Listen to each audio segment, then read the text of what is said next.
BBC আন্তর্জাতিক সংবাদে আপনাদের সবাইকে স্বাগতম।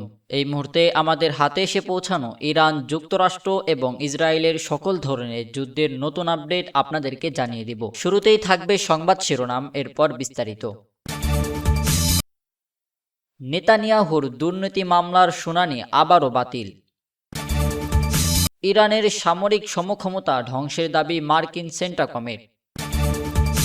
ইরান ইস্যুতে জাতীয় নিরাপত্তা দলের সঙ্গে বৈঠক ট্রাম্পের। দর্শক, এতক্ষণ শুনছিলেন সংবাদ শিরোনাম, এখন বিস্তারিত।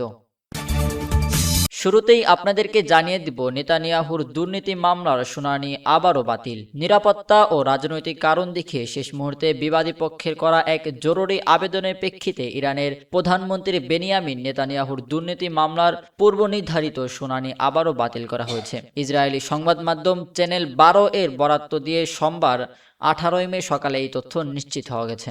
আদালতে জমা দেওয়া আনুষ্ঠানিক নথিতে নেতানিয়াহু আইনজীবী আজকের অধিবেশনটি অবিলম্বে বাতিলের অনুরোধ জানান।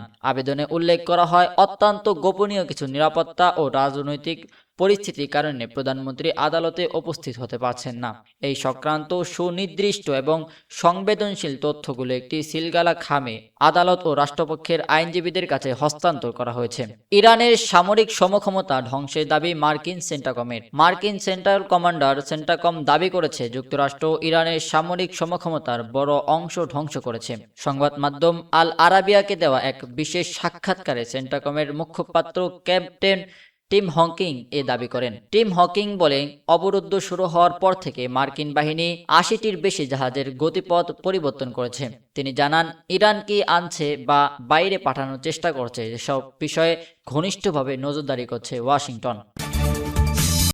সর্বশেষ আপনাদেরকে জানিয়ে দিব, ইরান ইস্যুতে জাতীয় নিরাপত্তা দলের সঙ্গে বৈঠক ট্রাম্পের। ইরান পরিস্থিতি নিয়ে ভবিষ্যৎ করণীয় নির্ধারণের স্থানীয় সময় শনিবার 16 মে জাতীয় নিরাপত্তা দলের সঙ্গে গুরুত্বপূর্ণ বৈঠক করেছেন যুক্তরাষ্ট্রের প্রেসিডেন্ট ডোনাল্ড ট্রাম্প। মার্কিন সংবাদ মাধ্যম CNN এর এক প্রতিবেদনে বলা হয়েছে, বৈঠকে ভাইস প্রেসিডেন্ট JD ভ্যান্স, পররাষ্ট্রমন্ত্রী মার্কো রুবিও এবং CIA-এর পরিচালক সহ প্রশাসনের শীর্ষ কর্মকর্তারা উপস্থিত ছিলেন। প্রতিবেদন অনুযায়ী, চীন সফর শেষে ভার্জিয়ায় নিজের গলফ ক্লাবে ফিরে এই বৈঠক করেন ট্রাম্প। চলতি সপ্তাহে তিনি জাতীয় নিরাপত্তা দলের সঙ্গে আরও একটি বৈঠক করতে পারেন বলেও জানা গেছে।